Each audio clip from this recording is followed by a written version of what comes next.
So, boys, welcome back to another video. This video is not in the style that I usually do, and I thought it would just be kind of fun to make up a story for a world and not really have it going in real time. But yeah, so this map is in the style of a medieval fantasy world, and essentially I'm just going to be narrating kind of the history of it and the lore I've made up for this area. I may do this as an RP, possibly. If you want to be notified for stuff like that, join the Discord. Link is down in the description below. This might be the first one in 2022. I don't know. I'm pretty excited for it if it happens. And yeah, thank you so much for watching, and I hope you enjoy the video. So I'm going to start out with the southern region real quick because I think it has the deepest lore and just, I don't know, it's just a pretty cool region to me. So in the south is the region of Abinidia. Now this region was discovered by a name called Ja Unaqua. Now he came from the Mogul horde in the north. The Mogul horde I'll get into later, but it's probably one of the most powerful nations in the region and holds a lot of respect amongst other nations. Now, Zhou came down from the Mogul horde, and he discovered this land.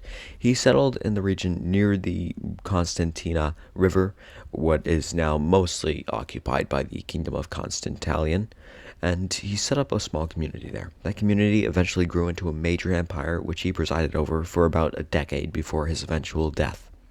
After his death, several kings came after him of his offspring, and they formed the Empire of Ebenidian. This empire stretched all the way from where most of the kingdoms down south were, all the way up to about halfway through the southern lands of Aniqua. Now, this kingdom or empire was the most powerful one in the region for many years and traded with kingdoms and nations all over the globe.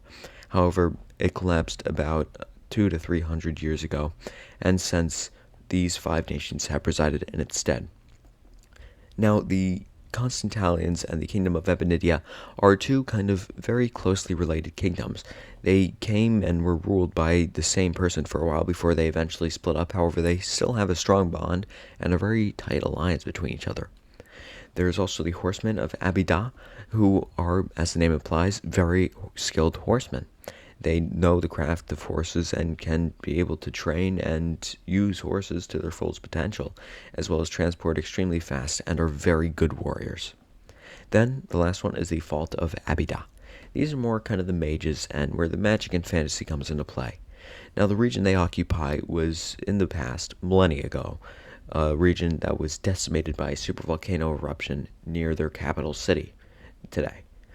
Now, this supervolcano eruption left a ton of igneous and pools of lava rock all just around, which the mages of the Fault of Abida used to defend and attack their homeland. Finally, there's the southern lands of Aniqua.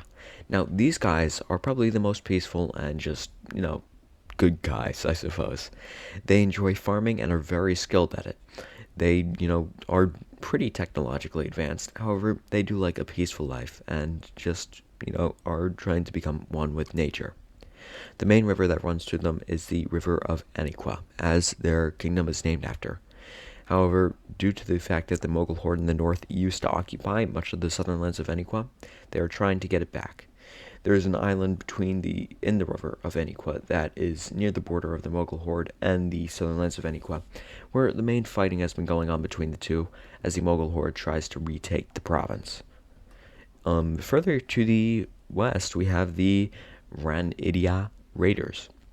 These guys are very, very skilled shipwrights and shipbuilders. They have been able to master the craft of ships and the sea, and have launched built a nation that spans over several hundreds of miles of open ocean. They're very skilled pirates and naval officers. There also are very, very many merchants there that have made it rich by trading throughout the kingdoms throughout the world. And finally, now we have the Mogul horde, the second to last nation. This nation, as it currently stands, is probably the second most powerful. They have extreme amounts of population that makes them, kind of the most powerful, though they are a bit technologically behind than the rest of the world. They're mostly warriors, however, they can't fight very well. And what leadership they have is often very, very corrupt and just not the best for the people. Now, this is probably one of the strongest, weakest nations, in my opinion, And though it has stood for millions, thousands of years, not millions of years, they have had several revolutions and faults that have diminished their land to what they have today. And the last, but certainly not least, kingdom is the kingdom of Tenaziki. What's known about this kingdom is very, very sparse. Though it seems like they are a small nation in the north that only occupies a small tract of land, they're probably rumored to have thousands upon thousands of miles of occupied land in the north, in which many kingdoms cannot invade because of how cold it is. They're well adapted to cold climates and can fight very well in snowy regions as well as forests, such as pine forests that they have around the area. They occupy several islands that the Renatian raiders have been skirmishing them about and have probably declared war on them once or twice in the past. However, it's really unknown because not many records from the Renatian raiders' time in the past have survived, as most of their cities have been razed and then rebuilt by several different nations. But yeah, that kind of finishes up the lore of the region. And yeah, I probably will do a video with this. I don't know yet, but yeah. I hope you guys enjoyed. This was kind of a new style video. I feel like there should be more to this video. However, I don't really have anything else. But yeah, just thank you a ton for watching. I doubt anyone really is right now, and I'll try to do more videos like this. This took me a ton of time to edit, so if you wouldn't mind maybe liking and subscribing if you did enjoy the content, or just commenting, it'll really help me out with the algorithm, and I would really appreciate it. Thank you so much for watching, and take care.